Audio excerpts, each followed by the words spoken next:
The Name Hunt Station is one of those arcs that on reread, it's a lot better than I remembered it, right? Reading through it, I had a lot of fun, but on reread, there's a lot of amazing character moments, fight scenes, and just all-around awesome abilities showcased. So, in today's video, the first of our ranking videos on the Name Hunt Station, we're going to be breaking down which characters were the best in this arc, as far as character development goes, screen time, you know, what did they do, did they grow, whatever, were they awesome?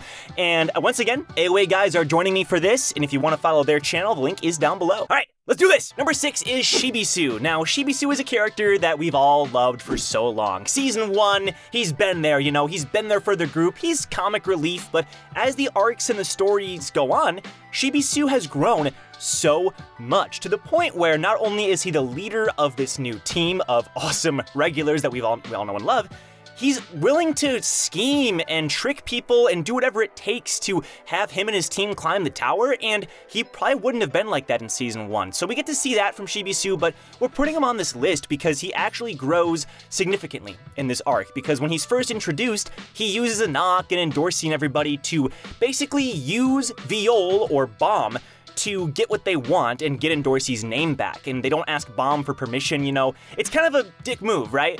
But at the end of the arc, Shibisu stops to confront Bomb and Kun, and you think he's gonna, you know, stop them because they're rivals now, but he lets them go. You know, he admits his own fault in a way, and he admits his mistakes. He says, you know, you guys just go on. It's honestly a great growth moment for him, and Shibisu just has a great presence in this arc, so that's why he's at number 6. All right, coming in at number 5 on our list today is one of my personal favorite characters in Tower of God, and that is Hots. There are 3 key moments which really put Hots above the rest in this arc specifically for me, although there are many great moments with Hots in it throughout this arc. But that number 1 is when he slices the head off of the treacherous guide that is trying to misinform and misdirect and have his own ulterior scheme for Shibitsu's squad, and Hots just dismantles this dude within a second. Number 2 is when he fights off Kun, because this is just another example of Hots kind of subverting expectations in the sense that Kun is part of the 10 great families. He's someone who doesn't want to be messed with. He's someone that most people, knowing Kun's status and prestige, would not want to go up against, at least people that are on a similar wavelength and level. Hots does not care, right? He says, I'm Team Shibisu. These are my homies. This is my squad here. Kun, you say we're at odds? Okay, we're at odds. Let's do this, right? And number 3 for me is obviously when Hots fights Shiliol, one of the psycho princess twins, and is holding his own with a full-grown man sleeping on his back. Number 2, the fact that Hots is just, again, fighting an enemy that should just be well out of his league while there's a person sleeping on his back. He's carrying this guy around and going toe-to-toe with her. Just like kind of blows my mind how impressive Hots is as a character. But anyway, those are my big 3 takeaways from this arc. There are many others. I'm curious to know in the comments down below what you guys thought of Hots in this arc and what were your standout moments. All right, number 4 on our list is Kun Ran. So we have Ran on this list because in the Name Hunt Station, we really get to see Ran develop a surprising amount as a character. Right, we have the fight with Hesse, where we get to see him grow a little bit in terms of combat.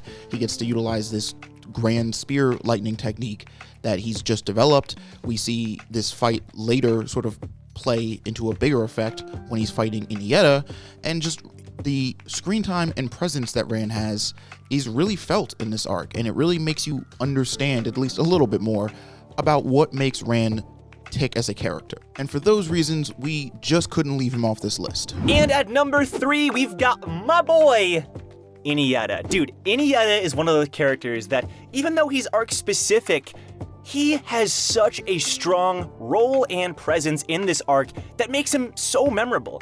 You know, it's easy for an arc-only character to be forgotten, like, oh, what's his name, or what'd that guy do? Inietta is not one of those characters, you know? He's only in the Name Hunt Station, but he stands out so much. Like, not only is his design really awesome, but he has some of the awesomest fights in the arc. We'll get to that in another video, but first he squares up against Iwa, Danwa, and Rak, and even though a lot of that fight is cut out, it's still super cool. And then he squares up against Ron later, and it's just so dope.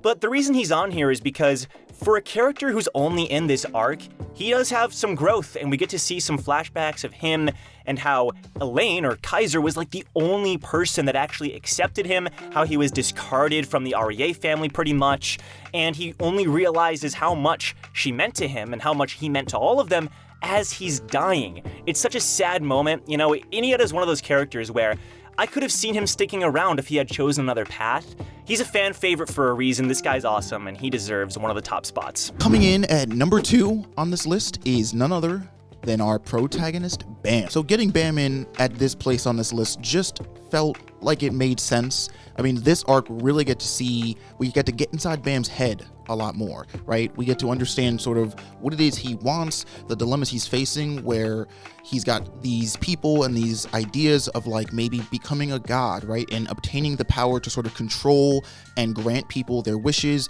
and play out this destiny that he's supposed to play out, or if he should be more of Bam, right? Staying a little bit more grounded and being a person and understanding his feelings and how they play into what it is he wants and the desires that he wants to chase. And it's always good to watch Bam jump into this active role and grow as a character. So for those reasons, we're putting him at number 2 on the list. All right, for this video's honorable mention, we have none other than Alunnar.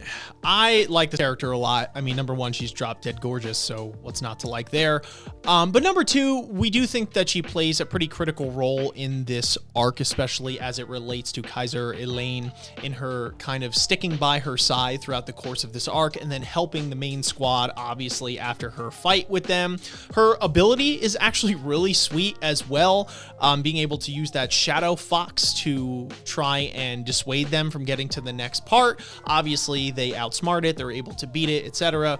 But then also, at the end of the arc, we see that Alunnar has basically taken up the mantle of leadership and tries to fill Elaine's spot to try and guide these people towards a light, towards a better future, which is a big thing to ask someone and a big thing for somebody to step up and take that role. So, I mean, obviously we hope that she succeeds in that, but I think just for all of these reasons, these conglomerate of reasons, her loyalty, her fierceness, her leadership skills, hopefully, these are all reasons why she definitely deserves an honorable mention on this list. But folks, listen, there's one woman in this arc who gives Alunnar a run for her money. Hell, even comes out on top by most people's standards.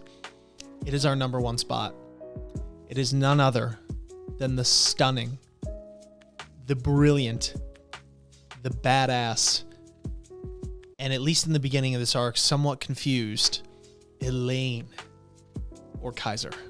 Elaine has come from a very hard upbringing in the sense that she was destined for greatness, but then screws it up, quote unquote, by falling in love.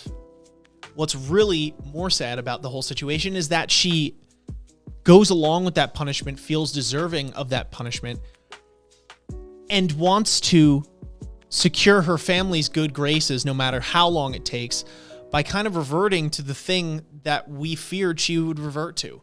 And that is this somewhat tyrannical leader.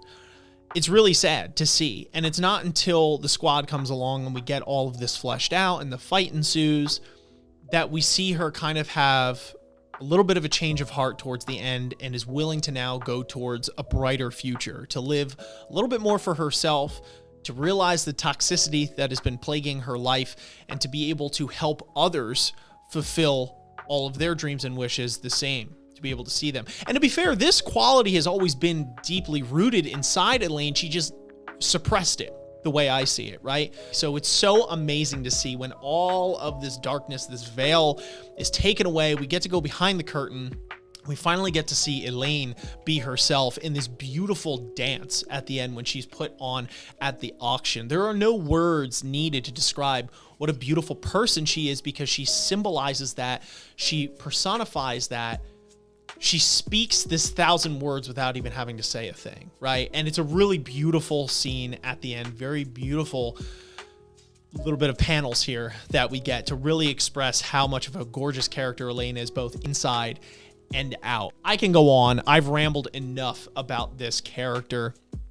I hope you love her as much as I do, and we think she is well deserving of the number 1 spot on our list. No surprise there with Elaine at number 1. This is pretty much her arc, and it's super cool seeing her character start here and where she goes in the future. It's super cool. So overall, thanks a lot for watching, guys. Hope you enjoyed the video. Once again, huge shout out to the AoA guys. Their link to the channel is down below. They make a lot of fun Tower of God, Attack on Titan, all kinds of anime and webtoon content. They're super fun to work with, so definitely consider checking them out. And you can also subscribe to this channel. We make quite a lot of Tower of God content here on the daily, so definitely stick around if that floats your boat. Also, AoA just released the sequel or the counter to this video, which is the top fights of the Name Hunt Station. I'll put that link down below. Definitely go and like that video and show them some support. And with that, we'll see you guys in our next Tower of God ranking video.